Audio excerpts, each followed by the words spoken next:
मैं आभारी हूं पत्रकार समिति गोरखपुर का, इन्होंने एक ज्वलंत मुद्दे को लेकर के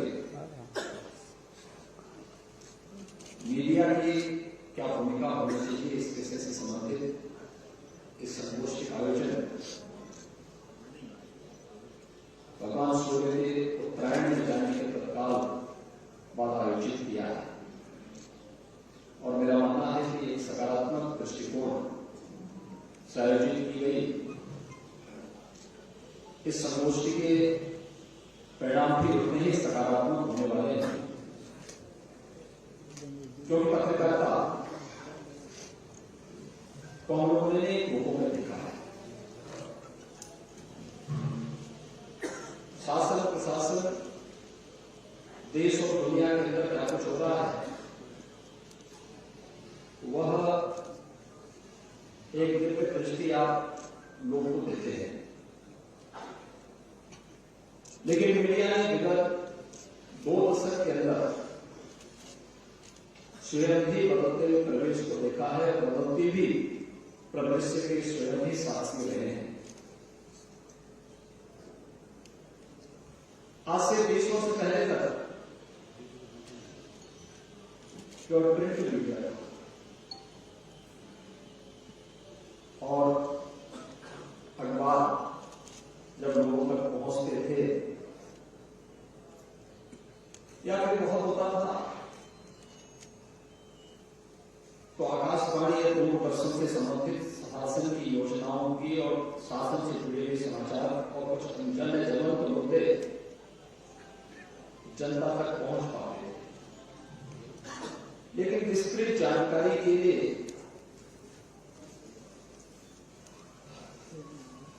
आम जनमानस प्रिंट मीडिया पर निर्भर करता है।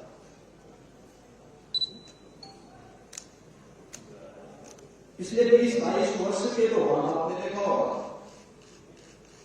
कि विजुअल मीडिया उसमें आया, तेजी के साथ उसका प्रचार प्रसार हुआ।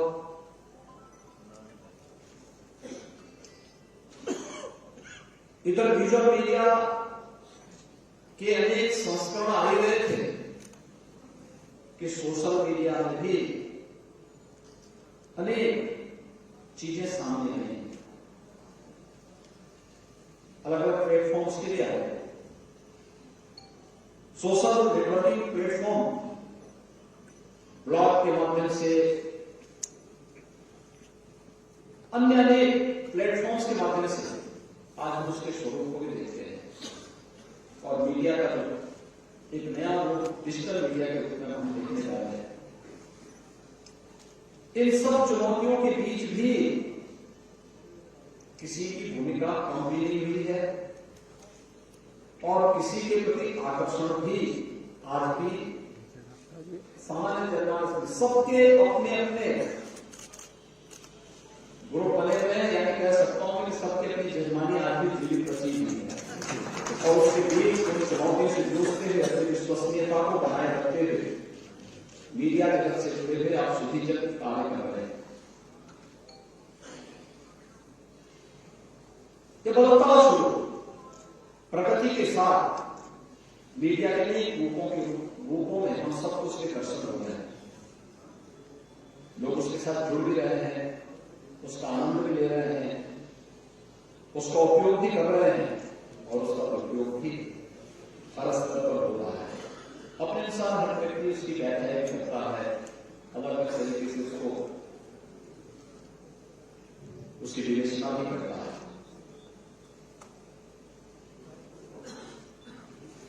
और आज यहां पर गोरखपुर की पत्रकार समिति इस ज्वलंत मुद्दे को लेकर के बदलता हुआ प्रदेश में पत्रकारिता की भूमिका क्या होनी चाहिए, इस बात को लेकर के इस गोष्ठी का आयोजन बाबा गोरखनाथ की इस पावन धरती पर मकर संक्रांति के दिन ही आज यहां पर आयोजित हो रही है। पत्रकार समिति ने 2 वर्ष पहले एक बहुत सार्थक पहल की थी और उस समय गोरखपुर पत्रकार समिति ने नेपाल के पत्रकारों के साथ मिलकर के आपस में दोनों देशों केवल राजनीतिक संबंध नहीं हो सकते, राजनीतिक संबंध शासन के स्तर पर होंगे।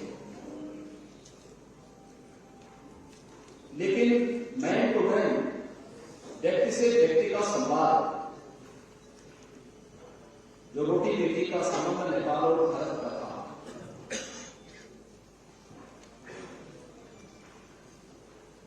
दो शरीर लेकिन एक आत्मा का जो एक भाव था,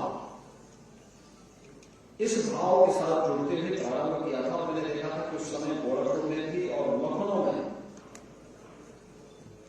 नेपाल से जुड़ा हुआ मीडिया का एक टेलीकास्ट किया गया था। उन्होंने गोरखपुर पत्रकार समिति के इस कार्यक्रम की अत्यंत सराहना की और उसके बाद उन्होंने नेपाल के अंदर जो रिपोर्टिंग की, मैंने उसके बाद देखा कि 2-3 डेलीगेशन मेरे पास नेपाल से आए थे,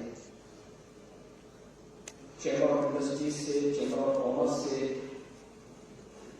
यूथ से जुड़े थे, टूरिज्म से जुड़े थे। एक अच्छी पहल बनी थी। लेकिन बीच काल में इस सदी की सबसे बड़ी महामारी कोविड के दौरान वे सब बाधित हुआ। लेकिन एक नई भूमिका के साथ आज यहां पर गोरखपुर की पत्रकार समिति इस अभियान को लेकर के आगे बढ़ रही है, अत्यंत सार्थक है, अभिनंदनीय है और मैं इस पहल का स्वागत करता हूं और धन्यवाद देता हूं गोरखपुर पत्रकार समिति के, तो उन्होंने यहां पर आज इस गोष्ठी को किया है। यद्यपि इसमें आचार्य मिथिलेश मंडली शरण जी के और यहां पर आचार्य बद्री नारायण जी के विचारों को विस्तृत रूप से सुनने की आवश्यकता है, क्योंकि दोनों अपने अपने क्षेत्र के विशिष्ट वक्ता है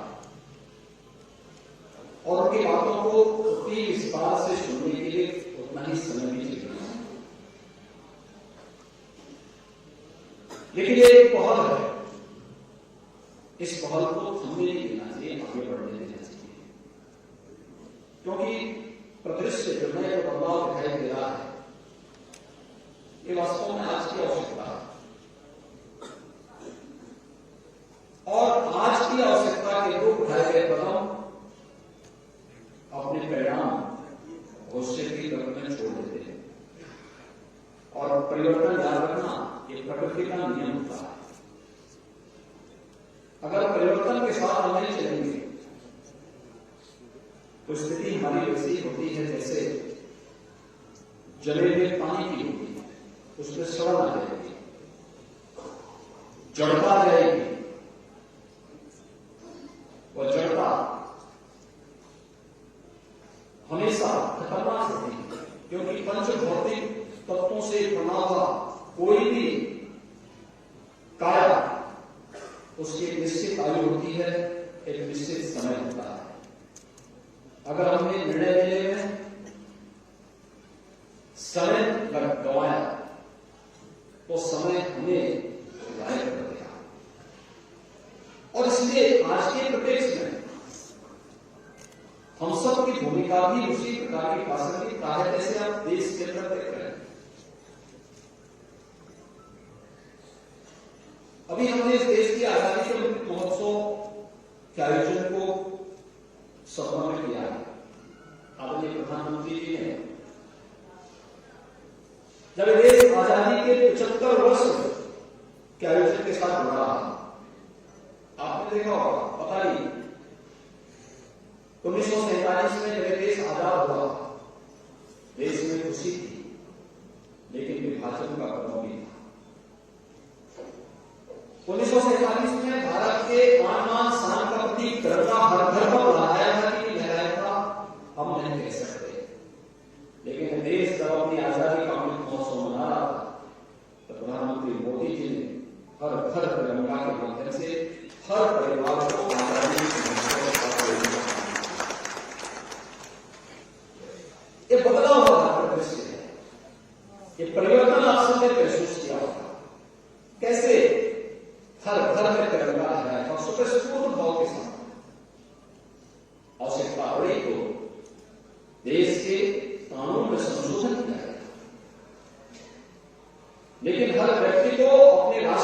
प्रकृति को अपने घर के ऊपर लगाने की पूरी स्वतंत्रता दी है। बड़ी हवेली से लेकर के झोपड़ी तक जब एक जैसा करता दिखता है लोकतंत्र का एक रूप बोलता है। यही लोकतंत्र है, यही सच्चा लोकतंत्र है। समान रूप से हर एक जगह समान रूप से दिख रहा, उत्तर से दक्षिण तक, पूर्व से पश्चिम तक, गांव गली से लेकर के दिल्ली की संसद भवन और राष्ट्रपति भवन की गलियारों में और झोपड़ी से लेकर के राजप्रासादों तक तिरंगा लहरा दिखाई दे रहा था। तो वह एक भारत श्रेष्ठ भारत की परिकल्पना हो सकता है। यही बदलाव का दृश्य है। और बदले में भविष्य को किस रूप में इसको अचानक बनाने में अचानक ही लाया गया, इसके लाने के लिए कुछ प्रयास हुए और किस प्रकार के प्रयास हुए ये हम सब ने इस बात को देखा। देश आजादी के 75 वर्ष पूरा किया, भारत को उपलब्धियां भी उसकी गिनती करा रही थी। आज के दिन पर मैं दुनिया में हम क्या देख रहे हैं? दुनिया की ताकत का एहसास दुनिया की अर्थव्यवस्था के माध्यम से, उस देश की अर्थव्यवस्था के माध्यम से लगाया जाता है।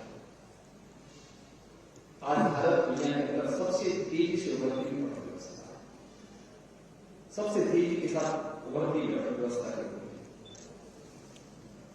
ये भारत की ताकत है, नए भारत की ताकत है। 8 वर्ष में प्रधानमंत्री मोदी जी के नेतृत्व में जो निर्णय लिए गए, जो रिफॉर्म किए गए, जो प्रयास किए गए, भारत का जो प्रशंसा होता गया, भारत के बारे में आम नागरिकों को और दुनिया के सामने भारत के बारे में जो धारणा थी, उसके बारे में जो दुनिया को बताया गया, अब उसका परिणाम क्या है? हर व्यक्ति आज उसको सोचने की मजबूर हुआ कि भारत के बारे में लोगों की सोच रही है, भारत के बारे में लोग जिताने लग रही है, भारत को लोग अच्छी दृष्टि से देखने लग गए हैं। भारत दुनिया का नेतृत्व कर सकता है, आगे देखने दिखाई दे रहा है। और संयोग से बहुत आ भी गया। आजादी के अमृत महोत्सव का आयोजन अभी चल रहा है। भारत दुनिया की उस ब्रिटेन को पछाड़ करके, जिस ब्रिटेन ने भारत पर 200 वर्षों तक शासन किया, उस ब्रिटेन को पछाड़ करके दुनिया की 5वीं बड़ी अर्थव्यवस्था। और यही नहीं, दुनिया के उन 20 बड़े देशों को जिन्हें G20 के रूप में जाना जाता है, G20 के वे देश जिनमें दुनिया की आबादी का 60% आबादी निवास करती है, वे 20 देश जिनका दुनिया के 75% ट्रेड पर अधिकार है, ये वे 20 देश हैं जिनका दुनिया की 85% जीडीपी पर अधिकार है। ये वही 20 देश हैं जिनका दुनिया के 90% पेटेंट पर अधिकार है। उन 20 देशों का, G20 के देशों का नेतृत्व अगले वर्ष तक प्रधानमंत्री मोदी जी के हाथों में है और इस अवसर पर भारत को आयोजित करने का अवसर प्राप्त हो रहा है। दुनिया आएगा ट्रेड के लिए, टूरिज्म के लिए, टेक्नोलॉजी के लिए भारत को एक नए मंच के रूप में देखने को मिल रहा है। अवसर मिलेगा। उत्तर प्रदेश के अंदर भी 11 आयोजन है, उन आयोजनों के साथ उत्तर प्रदेश भी जुड़ रहा है। ये नया भारत, और इस नए भारत के साथ जुड़ने के लिए लोकतंत्र के स्तंभ को, जब पूरा भारत एक स्वर में बोलता है, 140 करोड़ की आबादी का भारत एक स्वर में बोलता है, दुनिया के अंदर 140 करोड़ की ताकत दिखती है। जो लोग हमें को हटना चाहते हैं, जो लोग हमारे बारे में गलत धारणाएं पैदा करते हैं, जो हमें जाति, मत, मजहब, क्षेत्र, भाषा और तमाम विभागों में बांटते थे, वे फेल हो गए। कोरोना महामारी के दौरान उनके सभी आंकड़े ध्वस्त हो गए। वे अपने देश को एक नहीं कर पाए, लेकिन भारत, मोदी जी ने कहा ताली पीटो, पूरा देश एक साथ ताली पीट रहा है। 140 करोड़ का भारत एक साथ ताली पीट रहा है। मोदी जी का लॉकडाउन होगा, हर व्यक्ति लॉकडाउन के साथ जुड़ा। मोदी जी ने कहा कि जान है जहान है,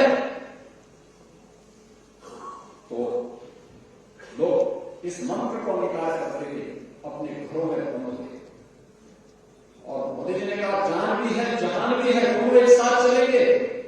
लोगों ने कोरोना नियमों का पालन करते हुए सभी गतिविधियों को चालू किया, अनुशासन का पालन किया।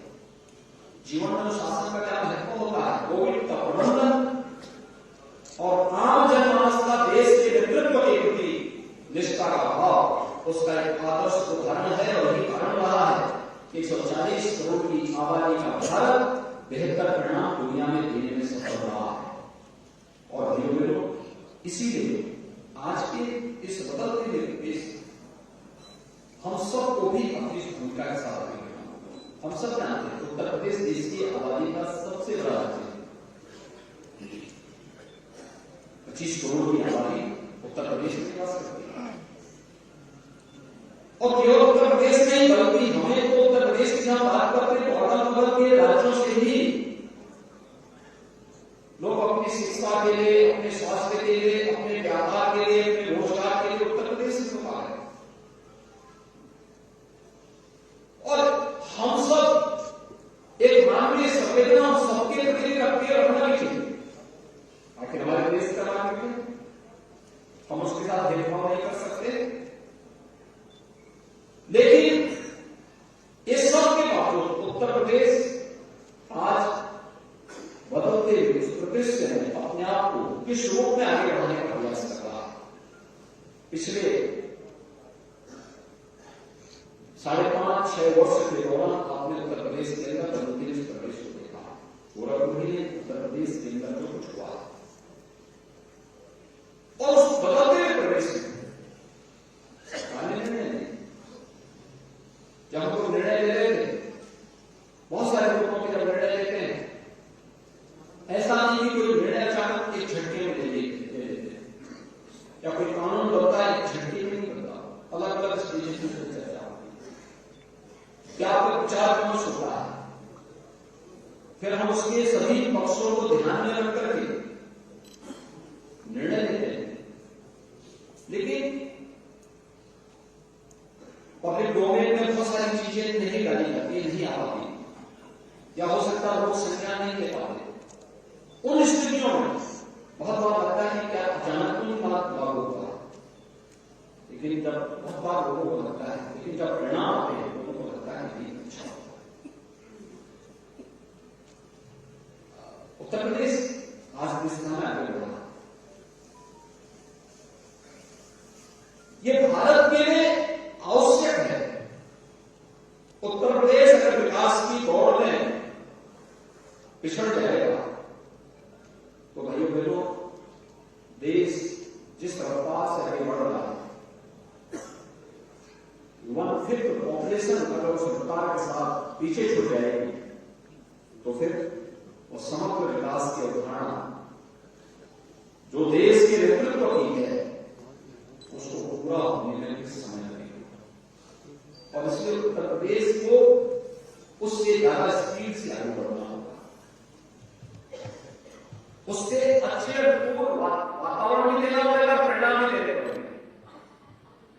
इसके लिए मानसिक रूप से अपने आप को तैयार करना होगा।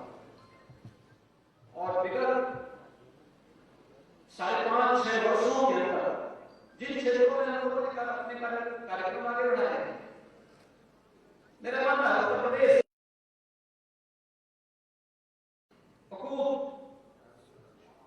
पोटेंशियल का क्षेत्र और संभावना इसमें है। प्रकृति की विधि और परमात्मा की भी सीख कृपा से और इस असीम कृपा के प्रदेश में हम सबको कार्य करने का अवसर मिल रहा है तो परिणाम भी अपने आप ही है। हमें प्रयास करना है और प्रयास के लिए एक सकारात्मक सोच के साथ जब कदम उठते हैं, ईमानदारी पूर्वक अपने कर्तव्यों का पालन करते हैं, टीम वर्क परिणाम देती है और टीम वर्क परिणाम देती है तो रिजल्ट भी हमारे सामने आते हैं। आपने उत्तर प्रदेश के अंदर कोविड कालखंड में परिणाम देखे होंगे। लोगों को आशंका है उत्तर प्रदेश का क्या होगा,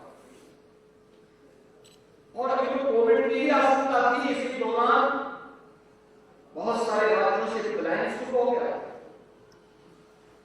मुझसे पूछा गया इतने लोग आएंगे क्या करेंगे? मैंने कहा निश्चित कर रहे हैं, उत्तर प्रदेश सब संभालेगा। मुझसे पूछा गया कैसे संभालेंगे? एक तो कोरोना का भय और दूसरा प्रवासी कामगार आएंगे। मैंने कहा कितने आएंगे? पहले आपको अंदाजा नहीं, ये संख्या 1 करोड़ तक पहुंच सकती है। तो मैंने कहा 1 करोड़ तो मैंने कहा 1 करोड़ कर सकता है। लोगों ने कहा कहां रखेंगे? मैंने कहा आपको यूपी की ताकत का पता ही नहीं। हमारे पास 96,000 MSME यूनिट है। अगर एक यूनिट में 1 या 2 लोगों को समायोजित करूंगा तो 1 करोड़ लोग उसी में आ जाएंगे। वैसे ही दुनिया की सबसे अच्छी उर्वरा भूमि हमारे पास है। जितना अन्न हम तो वर्तमान में पैदा कर रहे हैं, यह 3 गुना अधिक अन्न उत्पादन करने की क्षमता रखती है। जल संसाधन दुनिया का सबसे अच्छा जल संसाधन हमारे पास है। ये सब हमारे पास है, इसलिए यहां से यूपी से निश्चित करें। यूपी में हम, आपने देखा होगा बहुत सारे राज्यों में अपने प्रवासी कामगार और श्रमिकों को वहां निवेशन कार्य कर दिया। हमने कहा उत्तर प्रदेश से होकर के जाएगा, उत्तर प्रदेश में जो आएगा उसकी सारी जिम्मेदारी राज्य सरकार की। और हमने केंद्र सरकार के साथ मिलकर के उन सबको यहाँ पे रहने की व्यवस्था की, उनकी खाने की व्यवस्था की, उनके उपचार की व्यवस्था की, और फिर जब राज्यों में अपने यहाँ के द्वार खोले वहां तक पहुंचाने की व्यवस्था की और समाज एक मानवीय पक्ष था और हमारा राष्ट्रीय कर्तव्य था। संकट के समय कोरोना की लड़ाई किसी व्यक्ति की नहीं, किसी सरकार की नहीं, देश की लड़ाई है। इस देश की लड़ाई में हम सबको मिलकर के इस कार्यक्रम में लड़ाई करना है। ये प्रेरणा बातें हैं। गोरखपुर में इंसेफ्लाइटिस, जिस पूर्वी उत्तर प्रदेश में इंसेफ्लाइटिस की लड़ाई को आपने देखा होगा। इंसेफ्लाइटिस जुलाई से नवंबर तक का होना, यहां पे बहुत सारे क्षेत्रों में भय और दहशत के लिए जाना जाता है। पता नहीं कब ये बीमारी किस बच्चे को अपनी चपेट में ले ले और किसको निकल गए। एक भय, एक आतंक, एक दहशत। 40 वर्ष में 50,000 बच्चों की मौत हुई है इंसेफ्लाइटिस से उत्तर प्रदेश में, और उसका मुख्य केंद्र बिंदु गोरखपुर और उसके आसपास के क्षेत्रों में, जो कि एकमात्र मेडिकल कॉलेज गोरखपुर में था, इसलिए मौतें ज्यादा गोरखपुर में होती थी। सभी के लोग आते थे गोरखपुर में ही, यही मौतें होती थी। प्रबंधन, बेहतर प्रबंधन, समन्वय, टीम वर्क कैसे प्रेरणा देता। 95% आज इंसेफ्लाइटिस की मौत को हम नियंत्रित करने में हम लोगों ने सफलता, और अगले वर्षों से लगातार इंसेफ्लाइटिस हमेशा के लिए समा पूरी तरह हम उसको नियंत्रित कर रहे हैं। लेकिन कुछ चीजें हैं जिस पर विचार होता है उससे कि भाइयों बहनों, इंसेफ्लाइटिस का वैक्सीन जापान में 1905 में बन गया, और 1905 से भारत में उस वैक्सीन को से आने में 100 साल लगे। 2005 में यहाँ जापानी इंसेफ्लाइटिस का वैक्सीन बना, 100 वर्ष।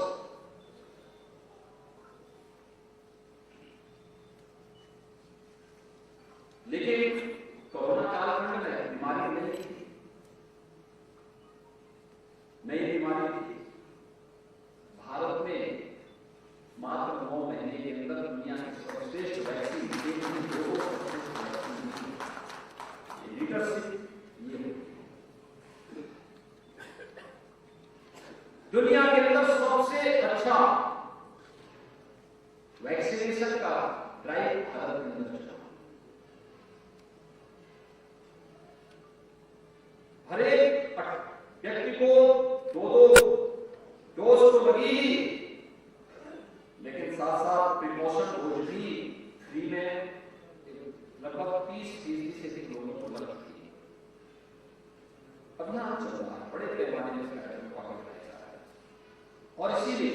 सोच उत्तर प्रदेश के परिप्रेक्ष्य में जब हम बात कर रहे हैं, हमें इन बातों को सोचना होगा कि हमारी भूमिका केवल आलोचना तक ही या आलोचना तक ही सीमित रहेगी, या उस सकारात्मक भूमिका को लेकर के जिसे पत्रकार समिति ने अपनी पत्रकारिता के धर्म का निर्वहन करने के साथ साथ अपने कार्यक्रमों के माध्यम से समाज को उसके साथ जोड़ने का, इंटरेक्शन का नया तरीका अपनाया है।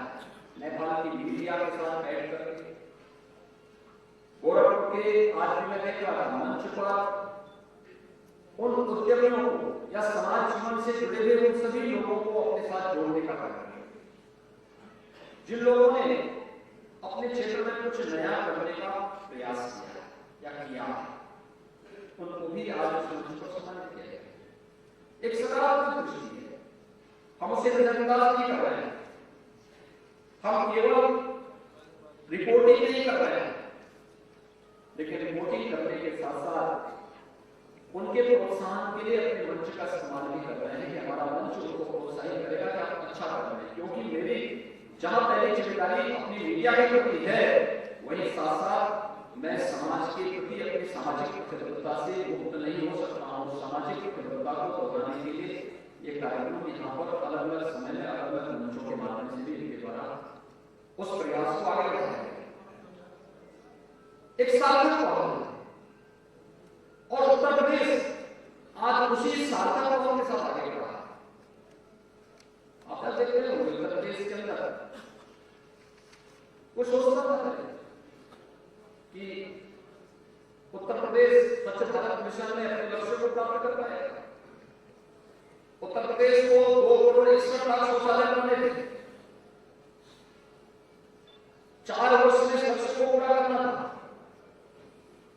2.5 वर्ष बीत गए, 2.5 वर्ष में मात्र 45,000 शौचालय बने। अब प्रश्न 2017 में जब नया आया, मेरे सामने था कि अब तो 2.5 वर्ष तो बीत गए, अब ये जो बाकी शौचालय हैं कैसे बनेंगे? मैंने कहा प्रयास कहा कि हर हाल में 2 अक्टूबर 18 तक ये बनने हैं। 1.5 वर्ष का समय हमारे पास समाप्त था। हमने कहा बनाएंगे। हम लोगों ने एक साथ प्रदेश भर के राज्य मिस्त्रियों को और उनके साथ बनाया, हर एक जगह उनका प्रशिक्षण करवाया और फिर हर ग्राम पंचायत में हम लोगों ने बड़े पैमाने पर उन्हें उपलब्ध करवाया। एक नोडल अधिकारी एक जगह पर तैनात किए हर ग्राम पंचायत मिशन मोड पे कार्य हुआ और जो कार्य 19 में 2 अक्टूबर 19 तक पूरा होना था, उस कार्य को नवंबर 18 तक पूरा करके 2,61,00,000 गरीबों के घर में एक शौचालय बनाने का काम भी किया गया। स्वच्छ भारत मिशन उत्तर प्रदेश की पहल में दुनिया के खासतौर पर तीसरी दुनिया के देशों के जिनमें आज भी गरीबी की अत्यंत खराब है, बदहाल स्थिति में रह रहे हैं, उन देशों के सम्मेलन में जब उस समय के माननीय उपराष्ट्रपति जी ने इसकी घोषणा की, वे लोग क्या करते थे? इतनी बड़ी आबादी का राज्य इतनी जल्दी इतने शौचालय कैसे बना दे रहा है? वो तो लोग आश्चर्य होते थे। कोई सोच सकता है उत्तर प्रदेश में कि 45 लाख गरीबों को एक आवास उपलब्ध करवाए, लेकिन 5-5.5 वर्ष के बाद 45 लाख, और जब ये आंकड़ा हम दुनिया के सामने रखते हैं, लोग चौंकते हैं, इतने लोगों को मैंने कहा देते दिए या आवास बन रहे हैं, गरीबों के तो बन चुके हैं या बनने के अंतिम चरण में चल रहे हैं। कार्य करने की जज्बा होना चाहिए, परिणाम नहीं आएगा। कोई सोचता था उत्तर प्रदेश गंगा मुक्त होगा, आज उत्तर प्रदेश में बड़े बड़े पर्वत के उदाहरण हो रहे हैं। कल आपने देखा होगा गोरखपुर में गोरखनाथ मंदिर में इतना बड़ा खिचड़ी मिला, प्रयागराज में मकर संक्रांति का स्नान था, 25 लाख लोग स्नान किए संगम में, लेकिन इतना शांतिपूर्ण तरीके से सारे कार्यक्रम चल रहे हैं, और बॉर्डर पर सब चल रहा है, हर व्यक्ति अपनी जिम्मेदारी का एक सिस्टम, एक सिस्टम जवाबदेही के साथ कार्य करता है, परिणाम भी उसी जवाबदेही के साथ सामने आते हैं, परिणाम भी उसी प्रकार के सामने आते हैं। और इस सिस्टम को चलाए रखने में केवल शासन की भूमिका नहीं, केवल जनप्रतिनिधियों की भूमिका नहीं हो सकती, केवल प्रशासन की भूमिका नहीं हो सकती। जब इसमें मीडिया भी इसमें सकारात्मक रिपोर्टिंग करता है, और सकारात्मक रिपोर्टिंग जब कॉमन मैन के पास आता है, आम जनमानस के पास आता है, मेरा प्रयास मैं बोलूंगा 100, 50, 200 लोगों के बीच में बोलूंगा, जनप्रतिनिधि 25, 50, 100, 200 लोगों के बीच में बोल पाए, लेकिन उनकी बात को लाखों करोड़ों लोगों तक पहुंचाने का सख्त माध्यम तो मीडिया है, मीडिया के अलग वही उसको वहां तक पहुंचाएगा। और अगर आप सकारात्मक दृष्टि से पहुंचाएंगे तो लोग सकारात्मक दृष्टि से ही उसको लेंगे, नकारात्मक रूप से पहुंचाएंगे तो लोगों की दृष्टि भी नकारात्मक होगी। और ये जो सफलता की कहानी है, ये उसी सकारात्मक दृष्टिकोण का है, जो रिपोर्टिंग आपके माध्यम से तुम लोगों तक पहुंचती है, उसको पढ़ करके आप मुझे बताइए, मकर संक्रांति के मेले के लिए या फिर प्रयागराज में कुंभ के आयोजन के लिए या मेला में प्रयागराज मेला के लिए किसी को आमंत्रण होता है? नहीं, कोई आमंत्रण नहीं, स्वतःस्फूर्त भाव के साथ लोग जाते हैं। एक बार कुंभ मेले में वाल्मीकि जी ने कुछ विदेशी दूतावास से जुड़े हुए अधिकारियों को बुलाया, राजनयिकों को बुलाया, लोग देखे इतनी बड़ी भीड़, उन्होंने कहा इतनी बड़ी लोगों को आमंत्रण करने में कितना खर्च होता है? उन्होंने कहा कि हमारे इसका बहुत है, उस समय उन्होंने कहा कि एक चवन्नी खर्च होता है। कहा चवन्नी का क्या करते हैं? कहा कि वो कुछ नहीं करता है, एक चवन्नी से उस समय पंचांग आ जाता है, तो साल भर के त्योहार को ले पंचांग अपने घर में रख लेता है, और उस पंचांग के अनुसार वो जाता है कि इस तिथि में फलाना स्नान है, इस तिथि में फलाना पर्व है, और वही साल भर के लिए पूरा उसकी टिकट की बुकिंग कर देता है। उसका आना है, उसका आमंत्रण वही चवन्नी होगी। ये स्थिति है, वो चौकन्ना, उसने कहा कैसे, क्या ये भी हो सकता है? लोगों के लिए बहुत बड़ा आश्चर्य होता है। दुनिया के लोगों को सांस्कृतिक धरोहर के रूप में कुंभ जाना जाता है, लोगों को लगता है 24 करोड़ लोग प्रयागराज कुंभ में आएंगे, 24 करोड़ लोग बड़ी संख्या है। ये जो सकारात्मक पहल है, किस रूप में आगे बढ़ा, हम उसको देखें तो किस रूप में आगे बढ़ सकता है, लेकिन उस पर पहुंचाने का काम तो आप ही कर रहे हैं। उस प्रकार की दृष्टि आप ही समाज को देते हैं, लोगों को बताते हैं अच्छा होता है, इस रूप में कार्यक्रम होता है, लोगों को जब अच्छे ढंग से आप बताते नहीं तो होता क्या है? अफवाह। अगर आप सकारात्मक कदम चलाने से अपने को रोकेंगे तो उसकी जगह कौन देगा? अफवाह देगा, और अफवाह देकर के फिर भगदड़ उसी से मिलती है, अव्यवस्था उसी से रहती है, अराजकता उसी से रहती है। एक अफवाह किसी का कल्याण तो नहीं करती, लेकिन अंधविश्वास को भी जन्म देती है और अराजकता को कुछ नहीं देती।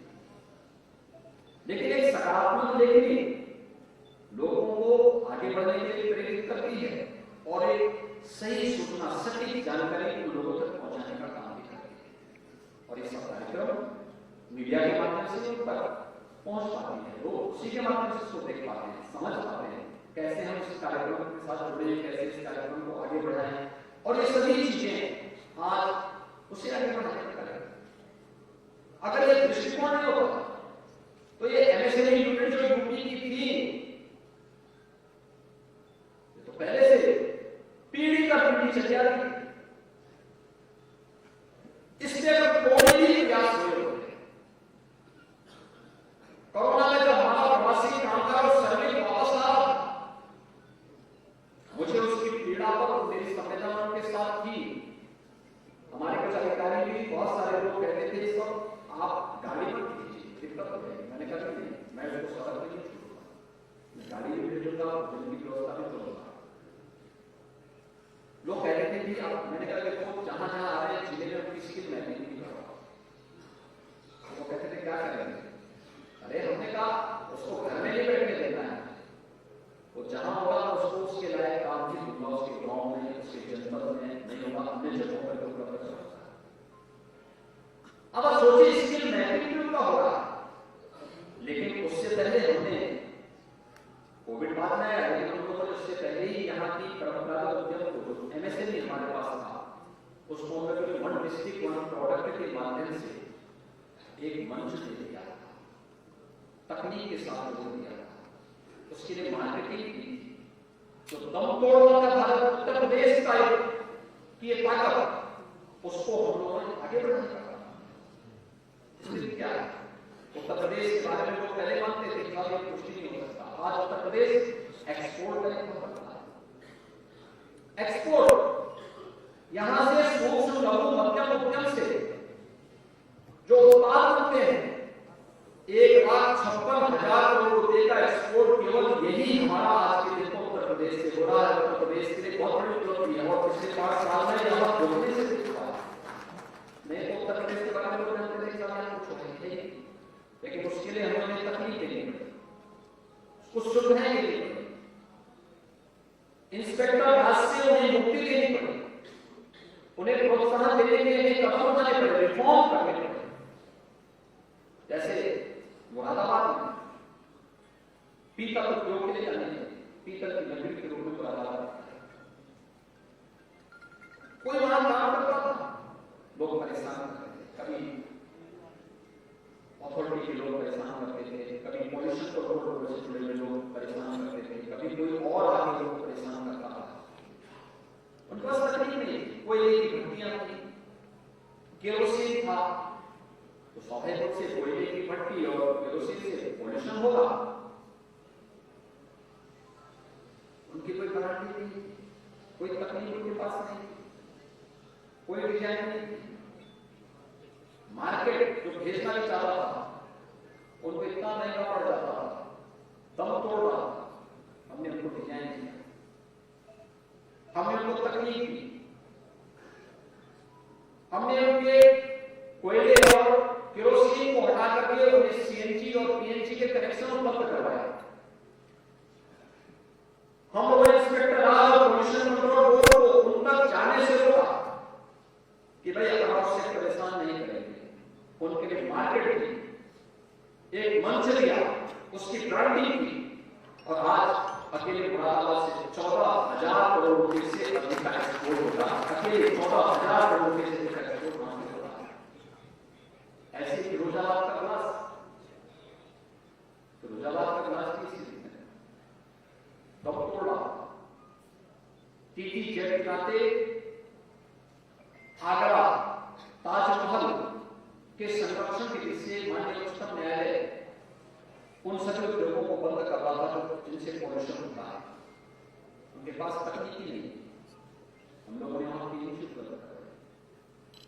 तकनीक मंच दिया। आज वहां पर लगभग 2,500 से 3,000 करोड़ रुपए का एक्सपोर्ट वहां से हो गया है। भदोही की काली उद्योग दम तोड़ रहा, आज वहां पर 6,000 से 7,000 करोड़ रुपए का एक्सपोर्ट अकेले भदोही कर रहा है। कारपेट छाने की क्षमता रखता है, क्या नहीं है हमारे उत्तर प्रदेश के हस्तशिल्पी और कारीगरों के पास सब कुछ, लेकिन शासन का प्रोत्साहन चाहिए, समाज का प्रोत्साहन चाहिए, और आज उस प्रोत्साहन में से पंख लगाए हैं। वन डिस्ट्रिक्ट वन प्रोडक्ट, प्रधानमंत्री मोदी जी की भावनाओं के रूप आज वह आत्मनिर्भर भारत की आधारशिला बनी। करोड़ों नौजवानों को इसमें रोजगार मिला। कोविड के दौरान जिन लोगों ने हमारे कामगार, हमारे श्रमिकों को अपने आप, भले ही उस समय उनको बोझ लगे होंगे, लेकिन हमने अपनाया, हमारा उपयोग फल खुलने लग गया। लेकिन जैसे ये वापस आए, उन राज्यों के उद्योग बंद हो गए और उनको बाहर लगानी पड़ी, गाड़ी भेजनी पड़ी, साहब इनको भेज दीजिए, थोड़ा हमारे यहाँ काम करना दिक्कत हो जाएगी। तो हमने कहा काम करके उनको काम करना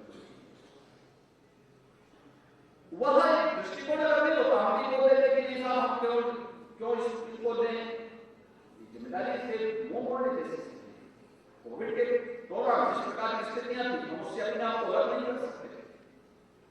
और मुझे लगता है कि शासन में बैठकर व्यक्ति के लिए तो ये बहुत आवश्यक है, एक समाज के प्रति और आम नागरिक के प्रति संवेदनशील व्यवहार, उसकी पीड़ा को सुनने का एक जज्बा उसके अंदर होना चाहिए। लेकिन कानून का राज हो, उसके लिए उतनी ही दृढ़ इच्छा शक्ति के साथ निर्णय लेने की क्षमता और कानून के पालन को मजबूती के साथ लागू करने की ताकत भी होनी चाहिए। अगर शासन इन दोनों पक्षों को एक साथ लेकर के नहीं चलेगा तो शासन व्यवस्था कभी सफल नहीं हो सकती।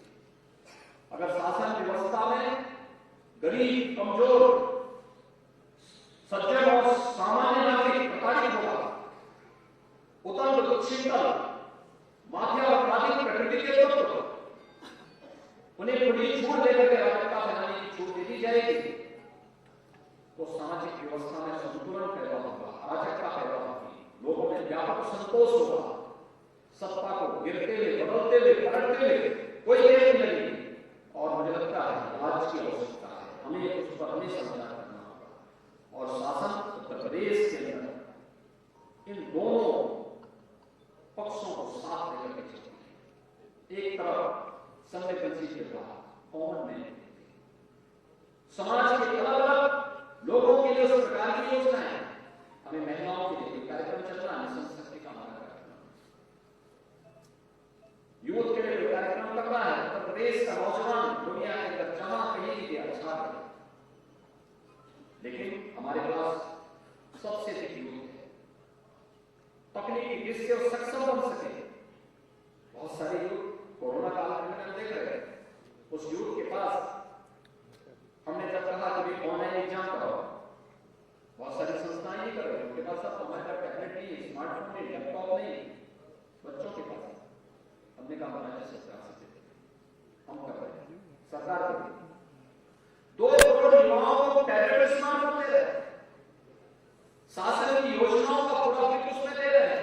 क्या क्या योजनाएं शासन की है, कैसे जुड़ सकते हैं? शासन उन नौजवानों के लिए कार्यक्रम को चला रही है। नौकरी ही उत्तर प्रदेश के अंदर सरकारी नौकरियां थी, और नौकरी आने के साथ किस प्रकार की स्थितियां पैदा होती, बोली शुरू हो जाती है। आज हम 5 लाख नौजवानों को प्रदेश के अंदर सरकारी नौकरी दे चुके हैं। किसी भी शासकीय नौकरी में कहीं भी कोई ये नहीं कह सकता कि इसमें किसी प्रकार की कोई ध्यान नहीं है। पूरी पारदर्शी तरीके के साथ एक एक भर्ती की प्रक्रिया उसी तर्ज पर आगे बढ़ने का कार्य होता है, और प्रक्रिया कुशलतापूर्वक आगे बढ़ती है। आज उसी प्रक्रिया को आगे बढ़ने के लिए शासन की जब नियत साफ है, बिना भेदभाव के हर एक पक्ष को उसकी क्षमता, उसकी योग्यता के अनुसार कार्य देने का जज्बा, तो फिर क्यों नहीं न्यायपूर्ण तरीके से हम सभी कार्यक्रमों को आगे बढ़ा सकते हैं। भर्ती की प्रक्रिया उसका उत्तर प्रदेश के अंदर ये सभी चीजें नहीं करते हैं, और इन सभी कदमों के कारण आज प्रदेश का परसेप्शन बदला है। आज प्रदेश के बारे में लोग की धारणा बदली है। 5 साल 7 साल पहले की स्थिति क्या है यूपी के बारे में? पहले तो लोगों को लगता है यूपी में सुरक्षित नहीं है। ऐसा तो नहीं कि उत्तर प्रदेश में लोग न रहे, सबसे बड़ी आबादी का राज्य था, अभी सबसे बड़ी आबादी का राज्य था, लेकिन लोगों को कठिनाई होती थी, व्यापार ठप हो जाते थे, गुंडा टैक्स वसूली होता था, रोटियां वसूली होती थी, अपहरण जो फलफूल रहा था, जो लगे थे वो पलायन कर रहे थे, जो यूपी से बाहर रहता था उस नौजवान के सामने अपनी पहचान छुपाने के सिवाय कोई दूसरा चारा नहीं था, अपनी पहचान छुपाता था, उत्तर प्रदेश का नहीं बताता था। लेकिन आज तो ऐसा नहीं, आज तो देश और दुनिया में जहां कहीं जाता है, दुनिया में जाएगा, भारत के बारे में लोगों की धारणा बदली है, भारत को बहुत सकारात्मक दृष्टि से लोग देखते हैं। उत्तर प्रदेश का कोई नौजवान आज के दिन प्रदेश के अंदर कहीं भी जाता है, लोगों की धारणा उसके बारे में बदलती है, लोग अब उसको सकारात्मक ये जो बदलाव है एक टर्निंग पॉइंट बेसिस होता है और उत्तर प्रदेश का ग्लोबल इन्वेस्टर समिट उसी को समर्पित है। हम लोगों ने 10 से 12 फरवरी के बीच में आयोजित किया है। समिट के पहले मैंने उत्तर प्रदेश की अपने वरिष्ठ मंत्रियों की 8 टीमों को दुनिया के 16 देशों में भेजा और 21 शहरों को उन्होंने कवर किया। क्या भारत और उत्तर प्रदेश के बारे में लोगों की कितनी सकारात्मक सोच है। हमारी टीम केवल एक सप्ताह के लिए, लेकिन उस एक सप्ताह के दौरे में उत्तर प्रदेश को 7 लाख करोड़ रुपए से अधिक के प्रस्ताव के लिए दुनिया के निवेशक और इन्वेस्टर्स ने उत्तर प्रदेश को कवर किया। उन्होंने कहा तो उत्तर प्रदेश में आना चाहिए। आज यही स्थिति देश के अंदर है। मैं पिछले दिनों मुंबई गया और मुंबई में मैं गया, मुझे याद है जब मैं 18 में गया, 18 में जब गया था वो उस समय जिस भी बड़े उद्यमी उद्योगपति या निवेशक से मैं मिलता था वो मिलता था, कहता था कि साहब देखिए हम लोगों ने तो संकल्प किया है कि हम यूपी में नहीं जाएंगे। क्यों नहीं जाएंगे बताओ? अरे साहब तो हमारे साथ बीता है, कैसे होगा? यही टिप्पणी होती और दुनिया के देश के टॉप के उद्योगपतियों और निवेशकों की धारणा। और जब मैं इस बार गया हर टॉप का उद्योगपति और निवेशक मुंबई में सब ने कहा जितना और जहां आप कहेंगे हम दिल्ली के अंदर निवेश करने के तैयार है। और मैं मानता हूं जब मैं कहूं, मेरे मंत्री कहे, हमारे विधायक कहे, हमारे पदाधिकारी कहे कि हम अच्छा कर रहे हैं, मेरा मानना है कि ये अपना विट्ठू बनना ये वाली स्थिति होती है। लेकिन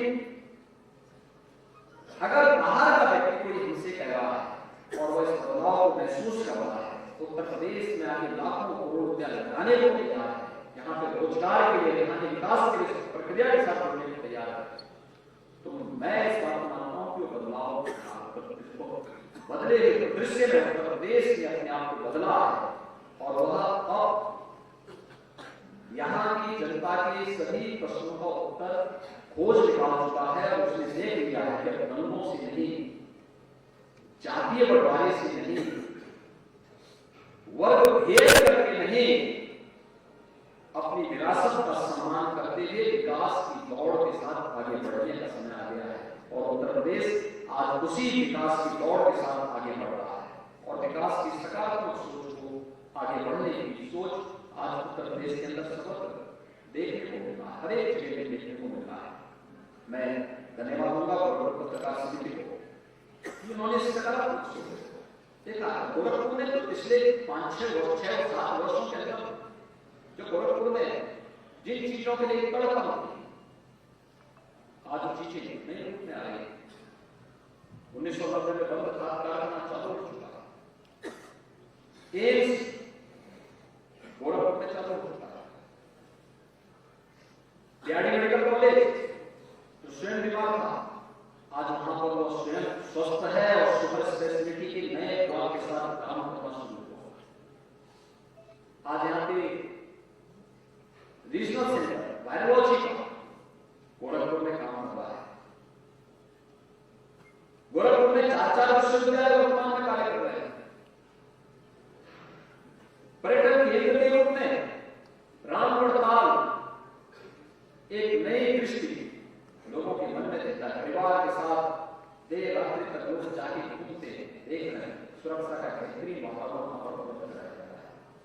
ये सभी चीजें बदलता हुआ दृश्य है। सड़कें चौड़ी हो गई, एयर कनेक्टिविटी बेहतर हो गई है, एक नई दृष्टिकोण के साथ आगे बढ़ने का जो कार्यक्रम है यह हम सबको निरंतरता लिए हुए और इसलिए आज के अवसर पर बदलते इस प्रदेश में रोजगार के नए अवसर सृजित हो गए।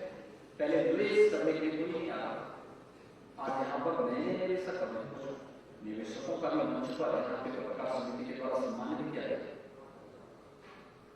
ये दिखता है कोई निवेशक निवेश तब करेगा जब उसे सुरक्षित वातावरण मिले। लाल किला साई के चुंगल में उसके प्रस्ताव मगर जाल में फंसा है,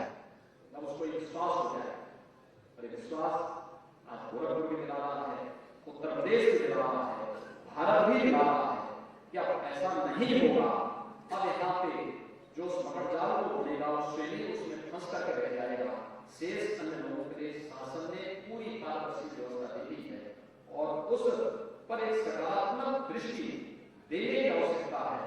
और मैं धन्यवाद दूंगा गोरखपुर के हमारे सभी मीडिया जगत से जुड़े हुए वरिष्ठ जन, सभी रिपोर्टर्स और यहाँ के सभी सुधीजन एक सकारात्मक दृष्टि से प्रक्रिया के साथ जुड़कर से आगे बढ़ने का कार्य कर रहे हैं। यह अभिनंदनीय है, एक सराहनीय पहल है और उनसे निरंतरता लेकर आगे बढ़ने का कार्य करेंगे। इस विश्वास के साथ एक बार फिर से गोरखपुर पत्रकार समिति को इस पहल के लिए